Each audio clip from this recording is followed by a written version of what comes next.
अपना टॉपिक चल रहा था चिंतन का। तो हमने इससे पहले की क्लास में देख लिया कि चिंतन क्या होता है, उसके परिभाषा है, उसके बाद चिंतन की विशेषताएं देख ली। उसके बाद हमने चिंतन के प्रकार देखे थे, जिम्बाड़ा व रूप के अनुसार कि चिंतन मुख्य रूप से दो प्रकार के होता है, एक तो शौली चिंतन और दूसरा होता है यथार्थवादी चिंतन। तो आज की क्लास हमने जहां से पीछे छोड़ा था वहीं से शुरू करते हैं। तो सबसे पहले हम मुख्य प्रकारों में सबसे पहले बात करेंगे शौली चिंतन की। कौन से चिंतन की? शौली चिंतन की। तो ये शौली चिंतन क्या होता है कि ये व्यवहारिक और वास्तविक चिंतन नहीं होता है। जो शौली चिंतन होता है वो व्यवहारिक और वास्तविक चिंतन नहीं होता है, और ना ही इस चिंतन के द्वारा व्यक्ति की समस्याओं का क्या किया जाता है, समाधान किया जाता है, बल्कि ये चिंतन क्या करता है, व्यक्ति को क्षणिक सुख क्या करता है, प्रदान करता है। और सबसे ज्यादा ये चिंतन कौन सी अवस्था में किया जाता है, तो किशोरावस्था में किया जाता है। और इसकी पूर्ति कहाँ होती है? दिवास्वप्न के माध्यम से क्या किया जाता है, शौली चिंतन को पूरा किया जाता है। और सबसे ज्यादा कौन सी अवस्था में? किशोरावस्था में पाया जाता है। अपना रहेगा कौन सा? शौली चिंतन।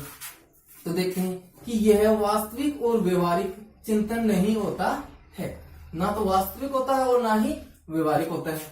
नेक्स्ट, इस चिंतन में व्यक्ति की कल्पनाओं और इच्छाओं को महत्व दिया जाता है। यानी कि शौली चिंतन के अंदर व्यक्ति की जो कल्पना और जो इच्छाएं होती हैं उनको क्या दिया जाता है, अधिक महत्व दिया जाता है। नेक्स्ट, इस चिंतन के द्वारा व्यक्ति की समस्याओं का समाधान नहीं किया जाता है, लेकिन व्यक्ति को क्षणिक सुख प्रदान करता है। यानी जो शौली चिंतन होता है वो व्यक्ति की समस्याओं का समाधान नहीं करता, बल्कि क्या करता है, उसको क्षणिक क्या करता है, सुख प्रदान करता है। नेक्स्ट, यह चिंतन सर्वाधिक किशोरावस्था में पाया जाता है, जिसकी पूर्ति दिवास्वप्न के माध्यम से की जाती है। वो अपना क्या कहलाता है? शौली चिंतन कहलाता है। नेक्स्ट अपनी बात करते हैं। हमने शौली चिंतन देख लिया जिसको व्यवहारिक और वास्तविक चिंतन नहीं कहते हैं, सबसे ज्यादा वो किशोरावस्था के अंदर पाया जाता है। नेक्स्ट हम बात करते हैं अपना यथार्थवादी चिंतन।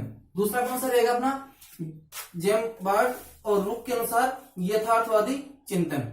तो ये क्या होता है कि इसे वास्तविक और व्यवहारिक चिंतन भी कहा जाता है। इसे क्या कहा जाता है? वास्तविक और व्यवहारिक चिंतन भी कहा जाता है। जो अपना यथार्थवादी जो चिंतन होता है वो क्या होता है, उसे व्यवहारिक और वास्तविक चिंतन भी बोलते हैं। ठीक है। उसके बाद इसमें जो व्यक्ति है अपनी समस्याओं का समाधान करता है, वो किस चिंतन के आधार पर करता है? यथार्थवादी चिंतन के आधार पर क्या करता है, व्यक्ति अपनी समस्याओं का क्या करता है, समाधान करता है। उसके बाद अपना जो यथार्थवादी चिंतन होता है उससे भी 3 उपभागों के अंदर बांटा गया था। कौन कौन से थे? आपने देखा अभिसारी, सृजनात्मक और आलोचनात्मक चिंतन। तो अपना कौन सा है? यथार्थवादी चिंतन। तो यह वास्तविक और व्यवहारिक चिंतन भी कहलाता है। नेक्स्ट, इस चिंतन के आधार पर व्यक्ति अपनी समस्याओं का क्या करता है, समाधान करता है। नेक्स्ट, इस चिंतन को 3 भागों में बांटा गया है। कौन कौन से वो देख लिया। नंबर फर्स्ट पे कौन सा आएगा अपना? अभिसारी चिंतन। कौन सा आएगा? अभिसारी चिंतन। जो अभिसारी जो चिंतन होता है उस चिंतन को निगमनात्मक चिंतन के नाम से भी जाना जाता है। अभिसारी चिंतन को अन्य किस नाम से जाना जाता है? निगमनात्मक चिंतन के नाम से भी जाना जाता है। और जो अभिसारी जो चिंतन होता है वो क्या है कि मौलिकता को महत्व नहीं देता है। और जो अपना अभिसारी चिंतन होता है इसके अंदर बच्चे को कुछ तथ्य दिए जाते हैं और उन तथ्यों के आधार पर ही बच्चे क्या करते हैं, निष्कर्ष तक पहुंचते हैं, न कि अपनी तरफ से उसमें किसी अन्य विषय वस्तु को नहीं जोड़ सकते हैं। अर्थात जो अभिसारी चिंतन होता है उसमें मौलिकता को महत्व नहीं दिया जाता है। ये अपना क्या रहेगा? अभिसारी चिंतन। तो अभिसारी चिंतन क्या होता है? इसे निगमनात्मक चिंतन के नाम से भी जाना जाता है। इस चिंतन में मौलिकता को क्या नहीं दिया जाता है, महत्व नहीं दिया जाता है। नेक्स्ट अपना आता है सृजनात्मक चिंतन। हमने अभिसारी चिंतन देख लिया, यथार्थवादी का पहला प्रकार। दूसरा होता है सृजनात्मक चिंतन। जो सृजनात्मक चिंतन होता है उसे आगमनात्मक चिंतन के नाम से भी जाना जाता है। अपना जो सृजनात्मक चिंतन है उसे किस नाम से जानते हैं? आगमनात्मक चिंतन के नाम से भी जानते हैं।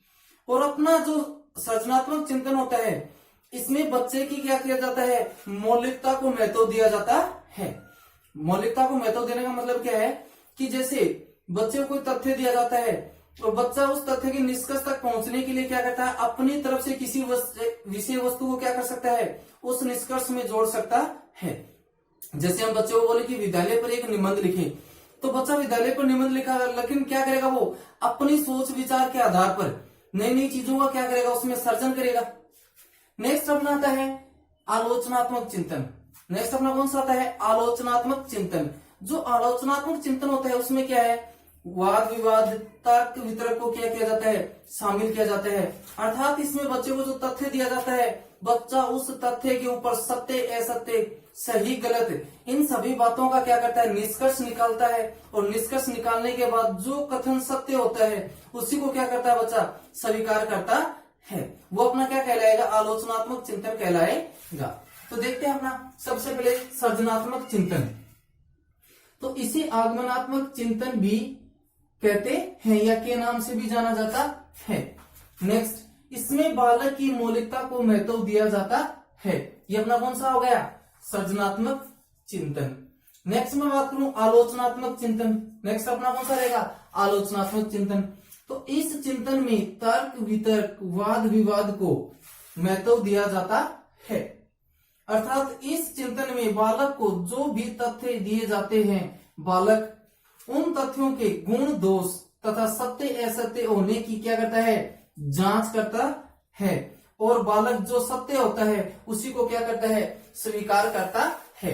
तो ये हमने देख लिए अपने चिंतन के मुख्य प्रकार थे दो, सबली चिंतन और यथार्थवादी चिंतन।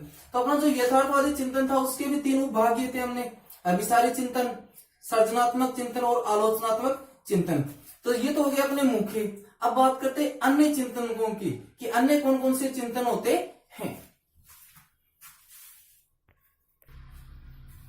नेक्स्ट हम बात करते हैं जो चिंतन के जो अन्य प्रकार होते हैं। तो चिंतन के मुख्य प्रकार हमने देख ली, तो अब अन्य प्रकार कौन कौन से होते हैं। तो सबसे पहले हम क्या बात करते हैं, मूर्त चिंतन।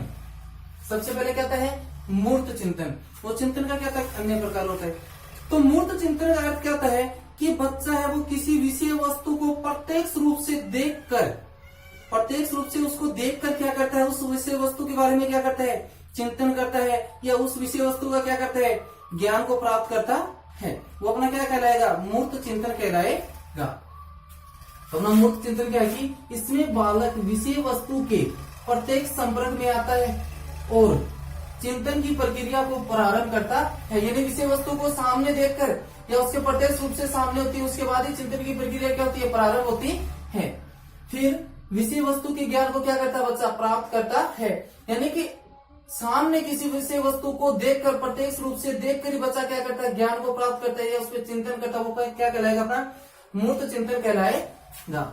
नेक्स्ट सीधा सा प्रश्न पूछते हैं कि मूर्त चिंतन किस अवस्था में पाया जाता है या कौन से बालकों में पाया जाता है। तो मूर्त चिंतन है वो बाल्यावस्था में और मंद बुद्धि बालकों में पाया जाता है।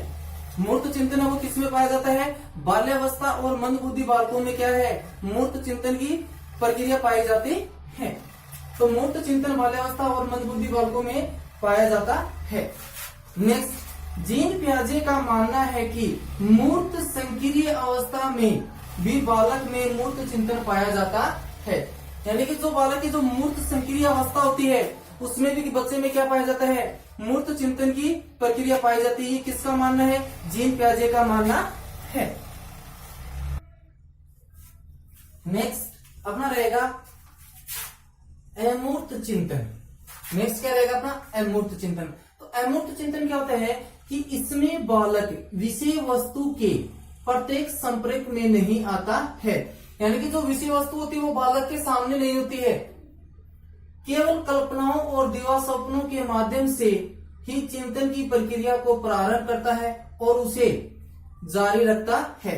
यानी कि जो विषय वस्तु होती है वो बालक के प्रत्यक्ष रूप से सामने नहीं होती है। मूर्त चिंतन के अंदर बालक क्या करता है, केवल कल्पनाओं व सपनों में, दिवा स्वप्नों में क्या करता है, चिंतन की प्रक्रिया को प्रारंभ करता है और उसे जारी रखता है। नेक्स्ट, यह चिंतन किशोरावस्था व प्रतिभाशाली बालकों में पाया जाता है।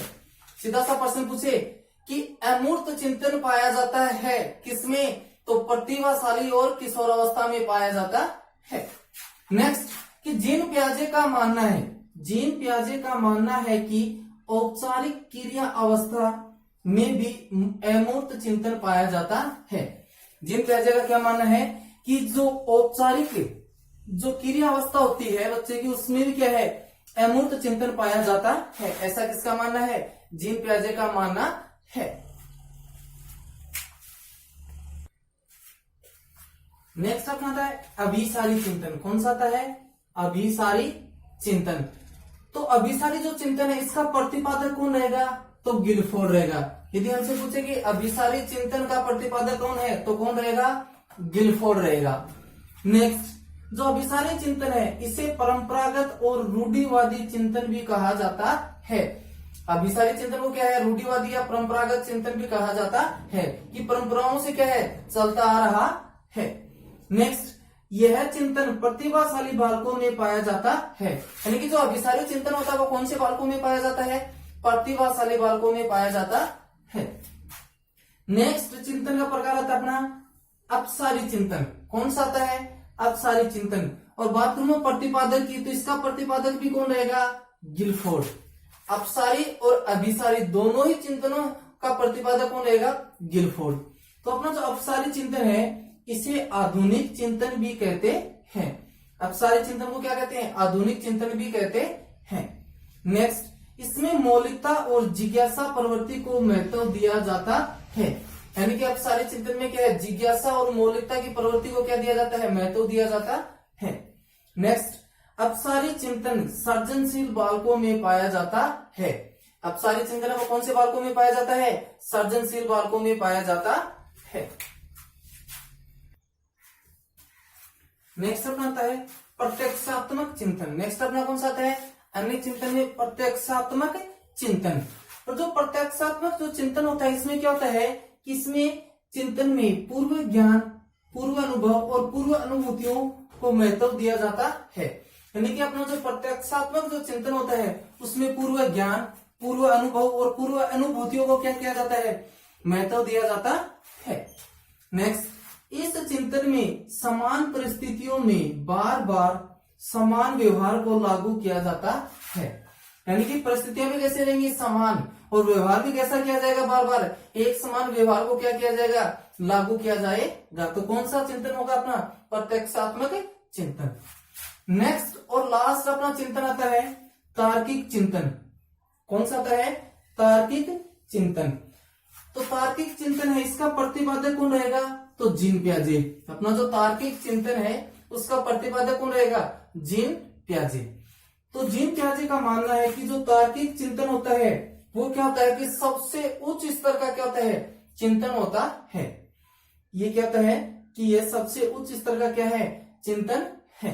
नेक्स्ट, इसमें तर्क, वितर्क, वाद विवाद व निर्णय करने की क्या पाई जाती है? क्षमता पाई जाती है। यह क्षमता को क्या है? महत्व दिया जाता है। तार्किक जो अपना चिंतन होता है उसमें क्या है कि बच्चा क्या करता है? तर्क वितर्क वाद विवाद करता है और अंत में बच्चा क्या करता है? अपना निर्णय स्वयं ले सकता है। इस बात को क्या है? तार्किक चिंतन के अंदर महत्व दिया गया है। नेक्स्ट, तार्किक चिंतन अपना इसी चिंतन के आधार पर व्यक्ति अपनी जटिल व कठिन समस्याओं का समाधान करता है। जिन पे क्या मानना है कि तार्किक चिंतन के आधार पर ही व्यक्ति अपने जीवन की कठिन और सबसे जटिल जो समस्याएं होती हैं उनका क्या करता है? समाधान करता है। नेक्स्ट, जॉन डीवी ने तार्किक चिंतन को विचारात्मक चिंतन के नाम से संबोधित किया है। जो जीन पियाजे का जो तार्किक चिंतन है उसको जॉन डीवी ने क्या नाम दिया है? विचारात्मक चिंतन का क्या दिया है? नाम दिया है। नेक्स्ट, जीन पियाजे का मानना है कि मूर्त संक्रिय अवस्था का मतलब क्या है? 7 से 11 वर्ष तक बालक में तार्किक चिंतन का क्या होता है? स्वरूप पाया जाता है। सीधा सा प्रश्न पूछते कि 7 से 11 वर्ष तक के मध्य बालक में कौन से चिंतन का स्वरूप में पाया जाता है? तो कौन से चिंतन का? तार्किक चिंतन का स्वरूप पाया जाता है। ऐसा किसका मानना है? जीन पियाजे का। नेक्स्ट, जो चिंतनशील जो सोच होती है क्या है कि चिंतनशील सोच का प्रतिपादक तो कौन रहेगा? John Dewey. जो चिंतनशील सोच का प्रतिपादन किसने किया? जॉन डीवी ने। नेक्स्ट, जॉन डीवी को मनोवैज्ञानिक नहीं बल्कि शिक्षा शास्त्री माना जाता है। जॉन डीवी क्या नहीं है, मनोवैज्ञानिक न होकर क्या है, शिक्षा शास्त्री है। नेक्स्ट और लास्ट कि जॉन डीवी ने विद्यालय को एक विशिष्ट वातावरण का क्या दिया है, दर्जा दिया है, या जॉन डीवी का मानना है कि सीखने के लिए विद्यालय क्या है, एक उचित वातावरण है। तो जॉन डीवी ने विद्यालय को क्या माना है कि विशिष्ट वातावरण माना है। तो अपना जो चिंतन का टॉपिक है वो क्या है, आज कंप्लीट होता है। तो ये हमने देख लिया कि चिंतन क्या होता है, उसकी परिभाषाएं, उसकी विशेषताएं, फिर चिंतन के मुख्य प्रकार देख लिए हमने, उसके बाद चिंतन के अन्य प्रकार देख लिए।